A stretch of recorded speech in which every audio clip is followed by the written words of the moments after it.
ಶ್ರೀನಗರದಿಂದ public TV ground report. ನಮ್ಮ ಪ್ರತಿನಿಧಿ ಶಿವಮೊಗ್ಗದ ಶ್ರೀನಗರದಲ್ಲಿದ್ದಾರೆ. ಈಗ ಶ್ರೀನಗರದಲ್ಲಿ ಹೇಗಿದೆ ವಾತಾವರಣ, ಹೇಗಿದೆ ಪರಿಸ್ಥಿತಿ? ಪಹಲ್ಗಾಮ್ ಶ್ರೀನಗರದಿಂದ ಹತ್ತಿರದಲ್ಲೇ ಇರತಕ್ಕಂಥ ಪ್ರದೇಶ, ಉಗ್ರರ ದಾಳಿಗೆ ನಲುಗಿರ್ತಕ್ಕಂಥ ಪ್ರದೇಶ. ಶ್ರೀನಗರದಲ್ಲಂತೂ ಎಲ್ಲೆಲ್ಲೂ ಕಟ್ಟೆಚ್ಚರ. ಇವತ್ತೊಂದು ರೀತಿ ಶ್ರೀನಗರ ಬಂದ್. ಉಗ್ರರ ದಾಳಿಯ ಬಳಿಕ ಶ್ರೀನಗರದಲ್ಲಿ ಹೆಜ್ಜೆ ಹೆಜ್ಜೆಗೂ ಭದ್ರತೆಯನ್ನು ಹೆಚ್ಚು ಮಾಡಿದ್ದಾರೆ. ಶ್ರೀನಗರದಿಂದ ಪಬ್ಲಿಕ್ ಟಿವಿಯ ಲೇಟೆಸ್ಟ್ ಅಪ್ಡೇಟ್ಸ್ ಅನ್ನು ನಿಮಗೆ ಕೊಡ್ತಾ ಹೋಗ್ತೀವಿ. ನಿನ್ನೆ ಪಹಲ್ಗಾಮ್ನ ಬೈಸರನ್ನಲ್ಲಿ ಭಯೋತ್ಪಾದಕರ ದಾಳಿ ನಡೆದು 26 ಜನ ಪ್ರವಾಸಿಗರು ಸಾವನ್ನಪ್ಪಿರುವಂತದ್ದು. ಈ 26 ಮೃತದೇಹಗಳನ್ನು ಪೊಲೀಸ್ ಹೆಡ್ ಕ್ವಾರ್ಟರ್ಗೆ ತರುವಂತ ಕೆಲಸವನ್ನ ಮಾಡಲಾಗಿದೆ. ನಾನೀಗ ಶ್ರೀನಗರದಲ್ಲಿರುವಂತಹ ಪೊಲೀಸ್ ಕಂಟ್ರೋಲ್ ರೂಮ್ ಅಥವಾ ಹೆಡ್ ಕ್ವಾರ್ಟರ್ ಏನಿದೆ ಅಲ್ಲಿದ್ದೀನಿ. ಈಗ ಪಾರ್ಥಿವ ಶರೀರ ಅಥವಾ ಮೃತದೇಹಗಳನ್ನ ಎಲ್ಲವನ್ನು ಕೂಡ ಇಲ್ಲಿ ಇಡಲಾಗಿದೆ. ಕೇಂದ್ರ ಗೃಹ ಸಚಿವ ಅಮಿತ್ ಶಾ ಅವರು ಕೂಡ ಅದಕ್ಕೆ ಗೌರವವನ್ನು ಸಲ್ಲಿಸುವಂತ ಕೆಲಸವನ್ನ ಕೂಡ ಮಾಡ್ತಿದ್ದಾರೆ. ಸದ್ಯ ಶ್ರೀನಗರದಲ್ಲಿ ಯಾವ ರೀತಿಯಾದಂತಹ ಸ್ಥಿತಿಗತಿಗಳು ಇದಾವೆ ಅನ್ನುವಂಥದ್ದನ್ನ ನಿಮಗೆ ವಿವರಿಸ್ತಾ ಹೋಗ್ತೀನಿ. ನೀವು ನೋಡ್ಬೋದು ಯಾವ ರೀತಿಯಾದಂತಹ ಚಿತ್ರಣ ಇಲ್ಲಿ ನಿಮಗೆ ನೋಡ್ಲಿಕ್ಕೆ ಸಿಗ್ತಾ ಇದೆ ಅನ್ನುವಂಥದ್ದು. ನೀವು ಮೇಲೆ ಗಮನಿಸಬಹುದು Jammu Kashmir police head quarter ಆಗಿರುವಂಥದ್ದು. ಇಲ್ಲಿ ಈಗ ಮೃತದೇಹಗಳೇನಿವೆ 26 ಮೃತದೇಹಗಳನ್ನ ಇಲ್ಲಿಗೆ ತೆಗೆದುಕೊಂಡು ಬರಲಾಗಿದೆ. ನಿನ್ನೆ ಪಹಲ್ಗಾಮ್ಗೆ ತೆಗೆದುಕೊಂಡು ಬಂದು ಅಲ್ಲಿಂದ ಈಗ ಶ್ರೀನಗರ್ಗೆ ಶಿಫ್ಟ್ ಮಾಡಲಾಗಿರುವಂಥದ್ದು. ಈಗ ಎಲ್ಲ ಮೃತದೇಹಗಳನ್ನ ಪೋಸ್ಟ್ ಮಾರ್ಟಮ್ ಮಾಡಿದ ಬಳಿಕ ಈಗ ಇಲ್ಲಿ ಇರಿಸುವಂತ ಕೆಲಸವನ್ನ ಮಾಡಲಾಗಿದೆ. ಮುಖ್ಯವಾಗಿ ಕೇಂದ್ರ ಗೃಹ ಸಚಿವ ಅಮಿತ್ ಶಾ ಮತ್ತೆ ಮುಖ್ಯಮಂತ್ರಿ ಒಮರ್ ಅಬ್ದುಲ್ಲಾ ಸೇರಿದಂತೆ ಪ್ರಮುಖ ಗಣ್ಯರೆಲ್ಲರೂ ಕೂಡ ಈಗ ಗೌರವವನ್ನು ಸಲ್ಲಿಸುವಂತ ಕೆಲಸವನ್ನ ಒಳಗಡೆ ಮಾಡ್ತಾ ಇದ್ದಾರೆ. ಹೀಗಾಗಿ ಹೊರಗಡೆ ಭಾರಿ ಬಂದೋಬಸ್ತನ್ನ ವ್ಯವಸ್ಥೆಯನ್ನ ನಿಮಗೆ ನೋಡಲಿಕ್ಕೆ ಸಿಗ್ತಾ ಇರುವಂಥದ್ದು. ಮುಂದುವರೆದು ನಾವು ನಿಮಗೆ ತೋರಿಸ್ತಾ ಹೋಗ್ತಿದ್ದೀನಿ.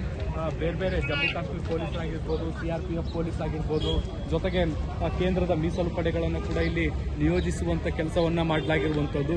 ಇಡೀ ಶ್ರೀನಗರದ ಸುತ್ತಲೂ ಕೂಡ ಭದ್ರತೆಯನ್ನು ಹೆಚ್ಚು ಮಾಡುವಂಥ ಕೆಲಸವನ್ನು ಮಾಡಲಾಗ್ತಾ ಇದೆ. ಇವತ್ತು ನಿನ್ನೆ ನಡೆದಂಥ ಘಟನೆ ಏನಿತ್ತು ಅದನ್ನು ಖಂಡಿಸಿ ಈಗಾಗಲೇ ಬಂದ್ಗೆ ಕರೆಯನ್ನು ಕೊಟ್ಟಿರುವಂಥದ್ದು. ಹೀಗಾಗಿ ಭಾಗಶಃ ಶ್ರೀನಗರ ಬಂದಾಗಿರುವಂಥದ್ದು ಕೂಡ ನಮಗೆ ನೋಡಲಿಕ್ಕೆ ಸಿಕ್ತು. ಅದನ್ನು ಹೊರತುಪಡಿಸಿ ಈ ಒಂದು ಹೆಡ್ ಕ್ವಾರ್ಟರ್ ಏನಿದೆ ಇಲ್ಲೂ ಕೂಡ ಸಾಕಷ್ಟು ಭದ್ರತೆಯನ್ನು ನಿರ್ವಹಿಸುವಂಥ ಕೆಲಸವನ್ನು ಕೂಡ ಮಾಡಲಾಗಿದೆ. ಈಗ ಗಣ್ಯರೆಲ್ಲರೂ ಕೂಡ ಮೃತದೇಹಗಳಿಗೆ ಅಂತಿಮ ನಮನ ಸಲ್ಲಿಸಿದ ಬಳಿಕ ಮೃತದೇಹಗಳನ್ನು ಆಯಾ ರಾಜ್ಯಗಳಿಗೆ ಕಳಿಸಿಕೊಳ್ಳುವಂಥ ಪ್ರಕ್ರಿಯೆಗಳು ಕೂಡ ಶುರುವಾಗುತ್ತೆ. ಅದಕ್ಕಾಗಿ ಈಗ ವಿಮಾನಗಳು ಕೂಡ ಹೆಚ್ಚಿನ ಸೇವೆಯನ್ನು ಒದಗಿಸುವಂತೆ ಸೂಚನೆಯನ್ನು ಕೊಡಲಾಗಿತ್ತು. ಅದರಲ್ಲಿ ಈಗ ಏರ್ ಇಂಡಿಯಾ ಮತ್ತೆ ಇಂಡಿಗೋ 2 ವಿಮಾನಗಳೇನಿತ್ತು ಹೆಚ್ಚಿನ ಸೇವೆಯನ್ನು ಕೊಟ್ಟಿದ್ದಾವೆ.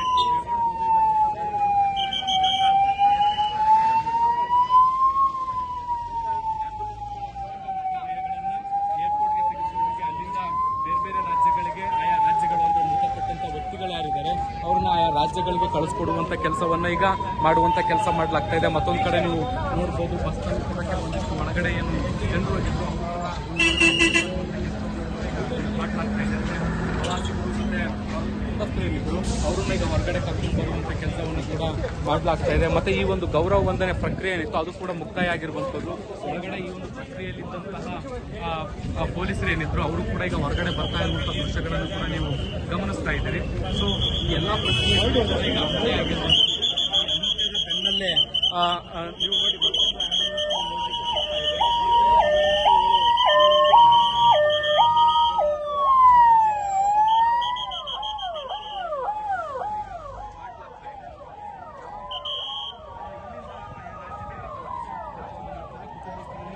ಬಸ್ಗಳ ಮೂಲಕ ಕೊಂಡೊಯ್ಯುವಂಥ ಕೆಲಸವನ್ನು ಕೂಡ ಮಾಡಲಾಗ್ತಾ ಇರುವಂಥದ್ದು.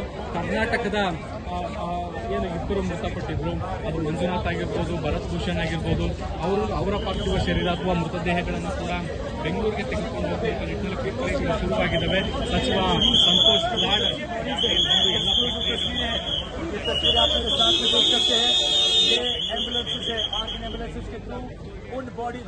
ಆಲ್ ರೈಟ್, ಶ್ರೀನಗರದ ಲೈವ್ ದೃಶ್ಯಾವಳಿಗಳನ್ನು ತಾವೀಗ ಗಮನಿಸ್ತಾ ಇದ್ದೀರಾ. ಹೇಗೆ ಅಲರ್ಟ್ ಆಗಿದ್ದಾರೆ ಅಲ್ಲಿನ ಪೊಲೀಸರು ಮತ್ತು ಸೈನಿಕರು ಅಂತ. ಒಂದು ಕಡೆ ಗಾಯಗೊಂಡಿರ್ತಕ್ಕಂಥವರನ್ನು ಆಸ್ಪತ್ರೆಗಳಿಗೆ ಸೇರಿಸುವಂಥದ್ದು, ಹೆಚ್ಚಿನ ಚಿಕಿತ್ಸೆಯ ಅವಶ್ಯಕತೆ ಇದ್ದರೆ ಬೇರೆ ಬೇರೆ ಆಸ್ಪತ್ರೆಗೆ ಕರ್ಕೊಂಡು ಹೋಗ್ತಕ್ಕಂಥದ್ದು, ಮತ್ತೊಂದು ಕಡೆ ಬಾಡಿಯನ್ನು ಎಲ್ಲ ಕಡೆ ಡಿಸ್ಪ್ಯಾಚ್ ಮಾಡೋ ಕೆಲಸಗಳು ಈಗ ಸದ್ಯಕ್ಕೆ ನಡೀತಾ ಇದೆ.